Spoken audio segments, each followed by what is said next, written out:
नमस्कार दोस्तों पिछले कुछ दिनों में देश के अलग अलग हिस्सों में एक अजीब सा माहौल बना हुआ है।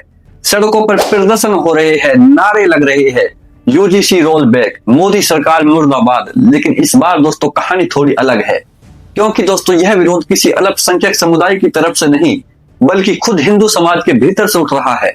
दोस्तों पिछले 10-11 सालों में ऐसा पहली बार हो रहा है। तो सवाल ये है, आखिर ऐसा क्या हुआ कि सरकार खुद अपने समर्थकों के सामने हंसती नजर आ रही है। दोस्तों आज की इस वीडियो में हम बात करेंगे यूजीसी की नई गाइडलाइंस की और समझेंगे पूरा मामला आखिर है क्या। दोस्तों सबसे पहले समझते हैं कि यूजीसी ने क्या किया है। दोस्तों 15 जनवरी 2026 को यूनिवर्सिटी ग्रांट्स कमीशन यानी यूजीसी ने नई गाइडलाइंस लागू की। ये गाइडलाइंस दोस्तों न्यू एजुकेशन पॉलिसी 2021 के तहत आई है। इसके मुताबिक दोस्तों हर यूनिवर्सिटी और कॉलेज में एक कमेटी बनाई जाएगी। इस कमेटी का काम होगा दोस्तों यह देखना कि एससी, एसटी और ओबीसी छात्रों के साथ कोई भेदभाव तो नहीं हो रहा।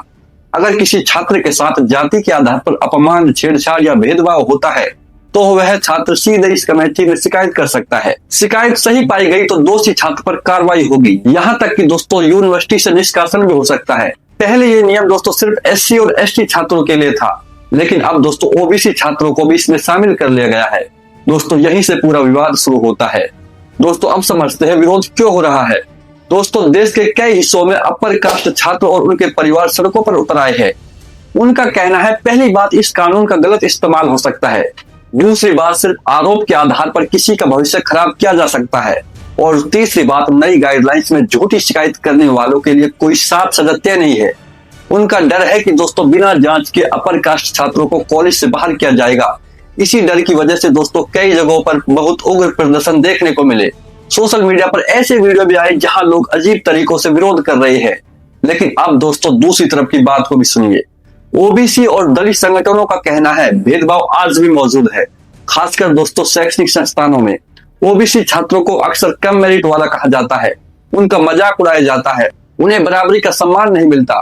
दोस्तों पहले शिकायत करने के लिए कोई मजबूत सिस्टम नहीं था, इसलिए नई गाइडलाइन सजा देने के लिए नहीं बल्कि डर खत्म करने के लिए है। यही वजह है कि दोस्तों ओबीसी और दलित समाज इस फैसले का खुलकर समर्थन कर रहा है। दोस्तों कई नेताओं ने कहा कि मोदी सरकार ने पहली बार उनके हक में कोई ठोस कदम उठाया है। अब सवाल उठता है दोस्तों, क्या यह फैसला सिर्फ सामाजिक न्याय के लिए है या इसके पीछे राजनीति भी है। दोस्तों 2024 के लोकसभा चुनाव में उत्तर प्रदेश का नतीजा बीजेपी के लिए चौंकाने वाला था। समाजवादी पार्टी सबसे बड़ी पार्टी बन गई थी।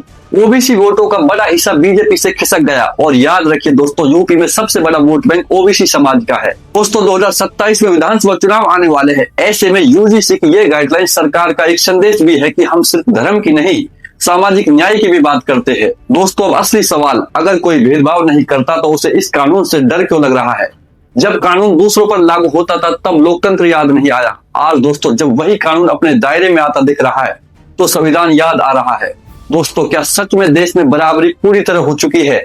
अगर नहीं तो उसे लागू करने के लिए जिम्मेदारी किसकी है? यूजीसी की नई गाइडलाइंस न पूरी तरह सही है और न पूरी तरह गलत। इनमें सुधार की जरूरत है। लेकिन दोस्तों एक बात साफ है, यह बहस सिर्फ शिक्षा की नहीं बल्कि सत्ता और समाज की है। दोस्तों आप क्या सोचते हैं, क्या यह मानसिक न्याय है या वोट बैंक की राजनीति? अगर आपको दोस्तों यह वीडियो जरूरी लगा हो तो दोस्तों चैनल को सब्सक्राइब जरूर करें। मैं आपसे दोस्तों फिर मिलूंगा एक और जरूरी मुद्दे के साथ। तब तक के लिए दोस्तों धन्यवाद।